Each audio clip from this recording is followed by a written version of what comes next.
Good morning, judges, ladies and gentlemen. Today, I will be presenting my proposal on managing uncontrolled disposal of surgical masks.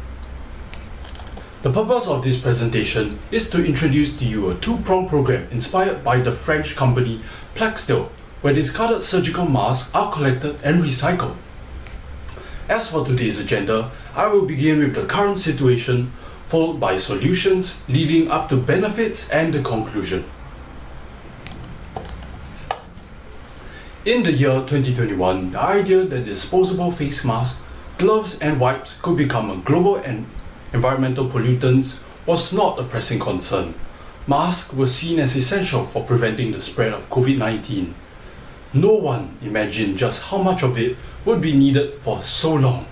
And then production exploded, and now the litter is inescapable. An article by National Geographic emphasized that 129 billion face masks were consumed across the globe in just a single month. Gone, used, thrown. If we do the math, it's equivalent to 3 million face masks used per minute.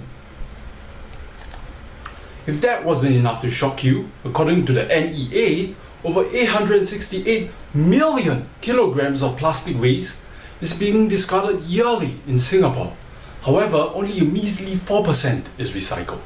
Thus, we need to reduce the influx of discarded masks caused by the pandemic and increase our recycling rates on plastic waste.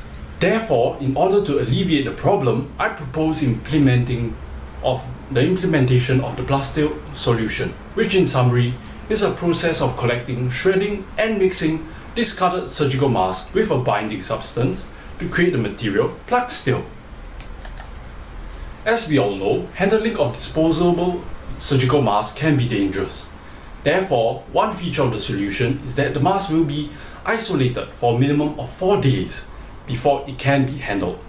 The surgical mask will be grounded in the industrial grinder before being subjected to ultraviolet rays to ensure complete decontamination.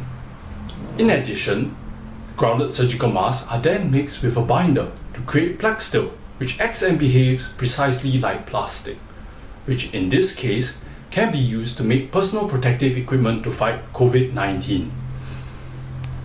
This leads us to the implementation strategy for Singapore. Mask recycling bins can be placed in crowded locations such as shopping malls and which are accessible to the public in Singapore, allowing for easy access and collection of the discarded masks.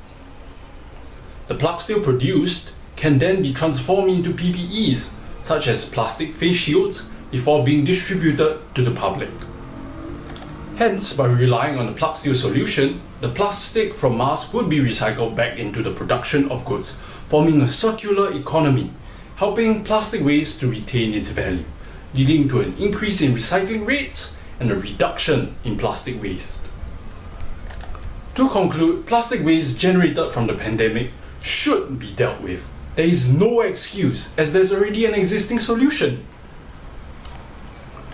Ross Savage, an environmental advocate, once said, "It cannot be right to manufacture billions of objects that are used only for a matter of minutes and then are with us for centuries. However, what's done is done. The plastic waste has already been produced. Therefore, our next best course of action would be to recycle the mess we have made by recycling the surgical mask." Thank you.